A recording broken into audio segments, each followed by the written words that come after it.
All right, so here's what I've learned.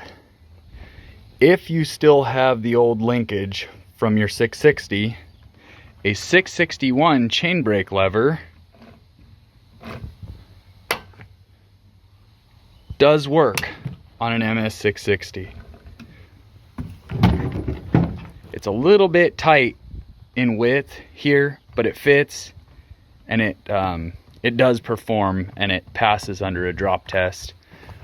Which, if you don't know what a drop test is, that's where you hold the saw by the handlebars, you hold the tip up off of a log, and you drop the tip onto a log, and the inertia of this chain brake, this is called an inertia chain brake, should be enough to engage the brake just off of dropping the bar tip, which is that in theory you shouldn't even have to punch this chain brake in an emergency. Just the inertia of the saw kicking back should be enough to flip this forward, and that's how it's engineered to function. And as you can see, it's functioning as proper. And that brings me to the next. Any cutters out there who don't have at least some electrical tape and some old bootlace or some starter rope? I prefer starter rope, but I had bootlace laying around in their packs.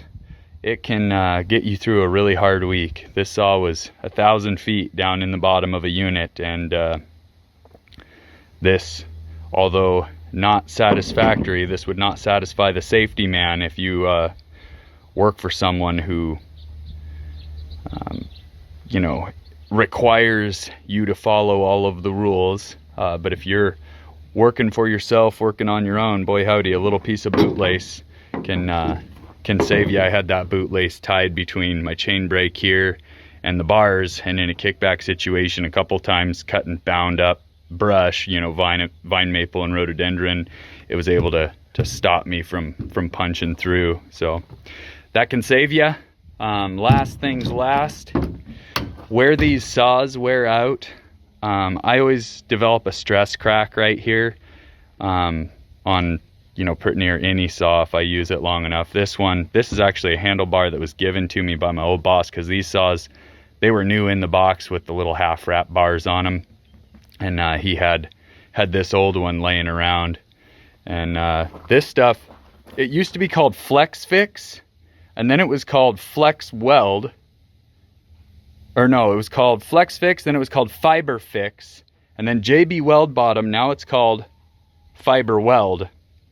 Kind of hard to find places, but that is the only stuff I've found that will permanently keep this from breaking. I think it's similar to Gorilla Glue that's impregnated into some fiberglass tape, and so you just run it through water and then wrap it around there tight. This is actually the vet tape that comes with the kit to keep it all nice and tight together.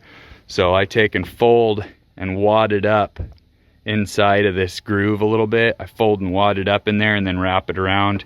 And this literally, if a guy did this to a brand new set of handlebars before he even started running them, they'd probably last forever. Keeps from wearing through. You can sand it down if you want. I don't care to. It'll get rubbed raw in no time. But yeah, Fiber Weld, that's the new one. JB's bottom apparently. And but that stuff, once you start developing that stress crack, once they're busted through, it won't really do anything. It's not strong enough. It'll slip on here. It'll just cause problems for you. But if it hasn't busted apart yet and you just got that stress crack, or if you haven't developed a crack yet, that stuff, boy howdy, it really will make these things last forever. So there you go, update. The old 660 got a 661 chain brake on it now. And now I put the 661 spring in here because it's a little more modern. It's a little smaller but stronger of a spring, and I kind of liked that, because this chain brake actually does, its old design, it does slip a little bit if you really you lock the chain brake and then you really get her chooching, you can slip it.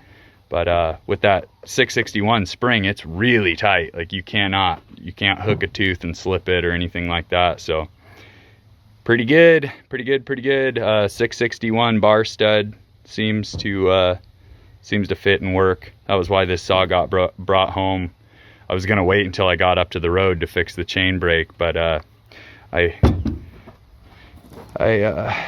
snapped a bar stud and I just can't go with one. I'll end up snapping the other one really fast. So anyway, we got spare parts on her and we're ready to rock and roll.